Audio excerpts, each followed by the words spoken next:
3월 26일 금요일 사순절 특별 새벽기도에 참여하신 성도님들을 축복합니다.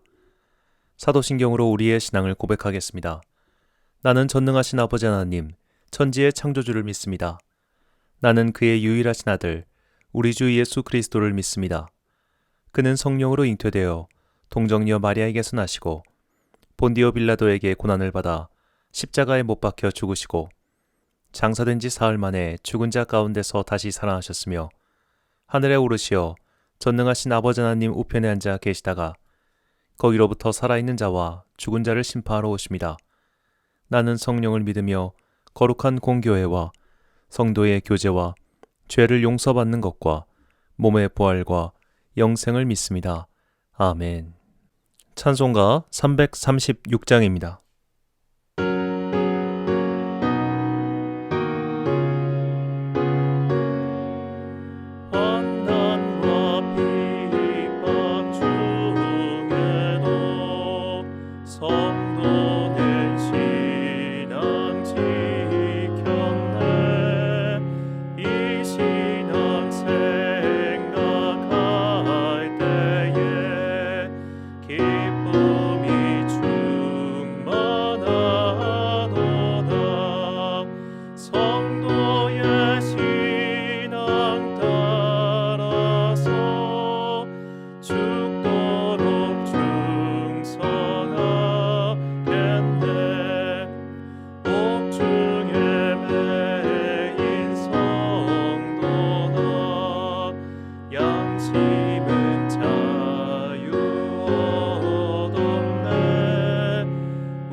오늘 우리에게 주시는 하나님의 말씀은 신약성경 요한복음 8장 28절에서 37절까지의 말씀입니다. 요한복음 8장 28절에서 37절까지의 말씀. 이제 봉독하겠습니다. 하나님의 말씀을 경청하십시오. 이에 예수께서 이르시되 너희가 인자를 든 후에 내가 그인 줄을 알고 또 내가 스스로 아무것도 하지 아니하고 오직 아버지께서 가르치신 대로 이런 것을 말하는 줄도 알리라. 나를 보내신 이가 나와 함께 하시도다. 나는 항상 그가 기뻐하시는 일을 행함으로 나를 혼자 두지 아니하셨느니라. 이 말씀을 하심에 많은 사람이 믿더라. 그러므로 예수께서 자기를 믿은 유대인들에게 이르시되 너희가 내 말에 거하면 참으로 내 제자가 되고 진리를 알지니 진리가 너희를 자유롭게 하리라. 그들이 대답하되 우리가 아브라함의 자손이라 남의 종이 된 적이 없거늘 어찌하여 우리가 자유롭게 되리라 하느냐. 예수께서 대답하시되 진실로 진실로 너희에게 이르노니 죄를 범하는 자마다 죄의 종이라. 종은 영원히 집에 거하지 못하되 아들은 영원히 거하나니 그러므로 아들이 너희를 자유롭게 하면 너희가 참으로 자유로우리라. 나도 너희가 아브라함의 자손인 줄 아노라. 그러나 내 말이 너희 안에 있을 곳이 없으므로 나를 죽이려 하는도다. 아멘. 무엇을 믿는가라는 제목으로 하나님의 말씀 선포하겠습니다. 인생의 중요한 결정을 앞두고 무당을 찾는 이들이 있습니다. 무당의 대답은 즉각적이고 명확합니다. 삼재가 끼었다. 올해는 안 좋다. 내년에 운이 풀린다 등등 대주님 대주님 하면서 답을 내놓습니다. 귀신의 세계는 참으로 신기합니다. 신기가 있는 무당들은 정말로 찾아오는 이들을 신묘하게도 어떤 문제를 갖고 오는지 그들이 앞으로 어떻게 해야 하는지 알려줍니다. 그리스도인은 서로가 서로에게 기도를 부탁합니다. 큰 일을 앞두고 있거나 삶에 문제가 있을 때 하나님께 도움을 구하며 그것을 해결해 달라고 기도합니다. 여기서 한번 목사와 무당을 비교해 봅시다. 목사가 무당처럼 그 일에 대해서 정확하게 알려줍니까? 물론 그런 목사님도 계실 겁니다. 그러나 대부분의 목사님은 그런 말을 하지 못합니다. 여기서 우리는 무당의 귀신과 하나님의 차이를 깨닫게 됩니다. 무당이 보는 귀신은 이용할 수 있는 존재입니다. 구슬하면 달래지고 묫자리를 옮기거나 하면 화가 풀립니다. 그래서 우리의 생에 유익한 도움을 준다고 합니다. 그러나 하나님은 우리가 이용할 수 없는 분이십니다.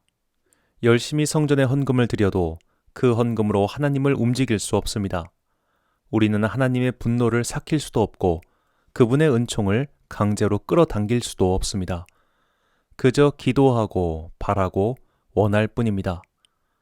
그러다 보니 앞으로의 일을 묻고자 하는 사람들, 이런 것을 피하고 저런 것을 피해서 기룡화복을 조종하고 싶은 사람들, 영적 힘을 빌려서라도 성공하고 싶은 사람들에게 그리스도를 믿는 것은 사실 불가능합니다. 우리는 하나님을 조종할 수 없습니다. 내 욕심이 아닌 척하며 그분을 이용하는 것도 불가능합니다. 하나님은 중심을 보시는 분이시기 때문입니다. 구약 성경에 나온 인물들 중 하나님을 이용하려고 했던 대표적인 인물은 사울 왕입니다.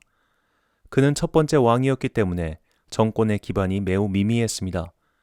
미미한 왕권을 조금씩 세워가 나가느라 그는 항상 백성들의 눈치를 봤습니다.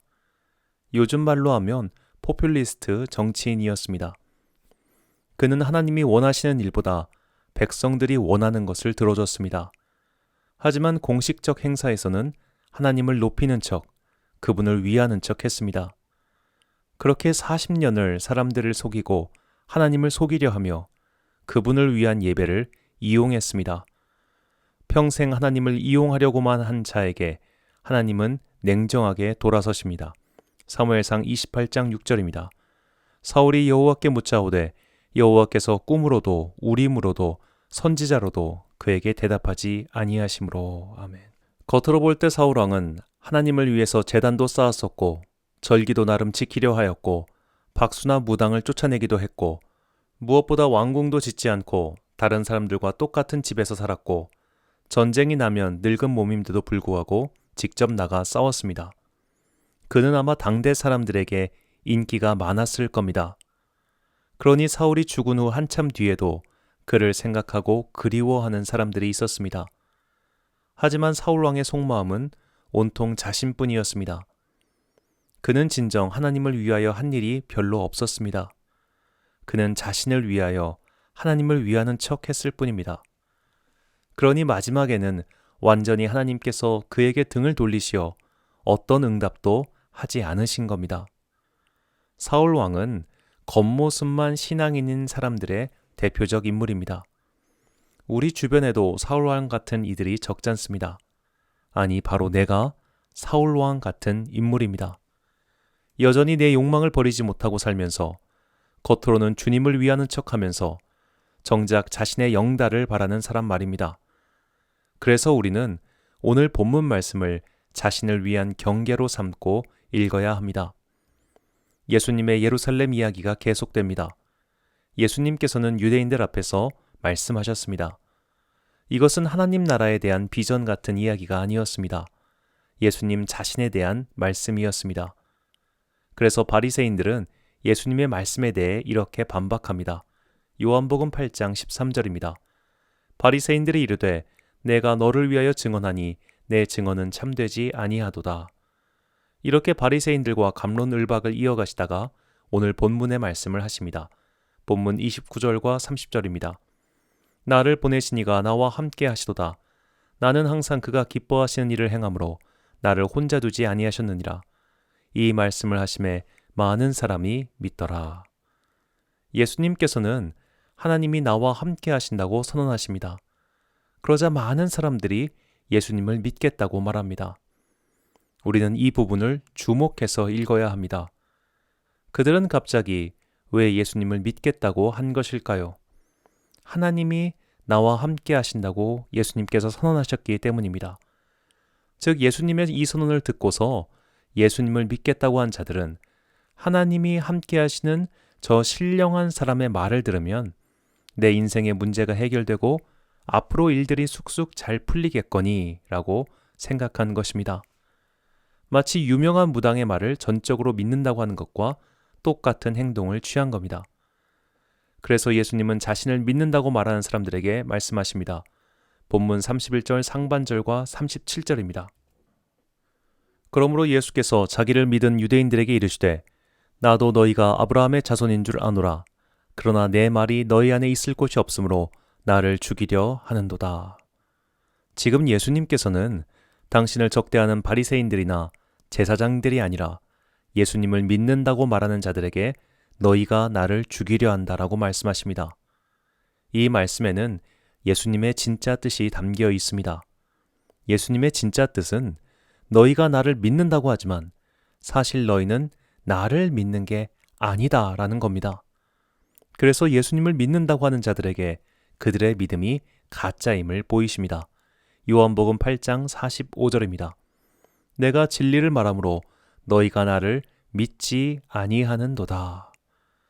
우리는 이 요한복음 8장이 보여주는 믿는다고 말하는 자들의 실상을 냉정하게 봐야 합니다.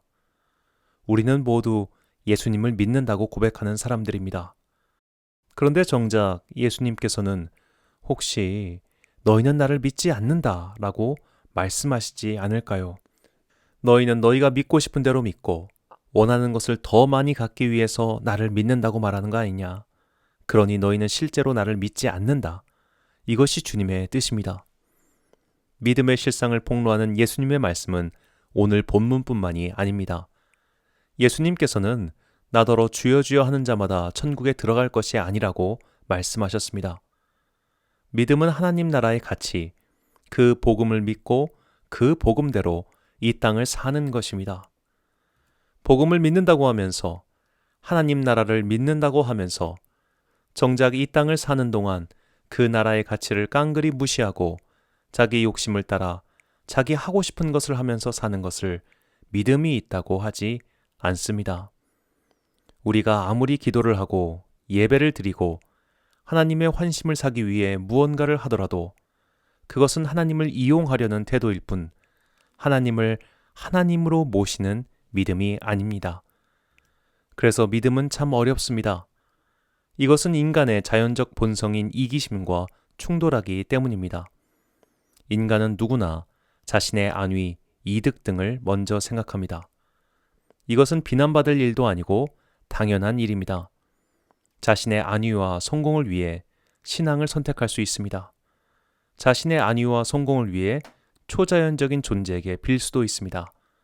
나를 위해서 무언가 비는 행위는 지극히 당연합니다. 그런데 그것으로는 믿을 수 없다고 하십니다. 믿을 수 없다는 말은 자신을 위해서 나를 믿는다고 하는 자는 아직도 죄의 자녀라는 뜻입니다. 본문 44절입니다. 너희는 너희 아비 마귀에게서 났으니 너희 아비의 욕심대로 너희도 행하고자 하느니라. 그는 처음부터 살인한 자요 진리가 그 속에 없으므로 진리에 서지 못하고 거짓을 말할 때마다 제 것으로 말하나니 이는 그가 거짓말쟁이요 거짓의 아비가 되었습니다. 죄의 자녀, 마귀의 자녀, 악에 속한 자. 이것이 겉으로는 예수님을 믿는다고 했지만 속으로는 그를 통해 자신에게 좋은 것이 생기지 않을까 꿍꿍이를 부렸던 자들에게 하신 말씀입니다. 너희들이 믿는다고 말하는 것은 진심도 아닐 뿐더러 너희는 아브라함의 자녀도 아닌 마귀의 자녀일 뿐이다라는 엄청난 말씀이었습니다. 그렇다면 마귀의 자녀에서 죄의 자녀에서 새롭게 하나님의 자녀로 탄생하는 방법은 무엇일까요? 로마서 8장 14절에서 15절 말씀입니다. 무릇 하나님의 영으로 인도함을 받는 사람은 곧 하나님의 아들이라.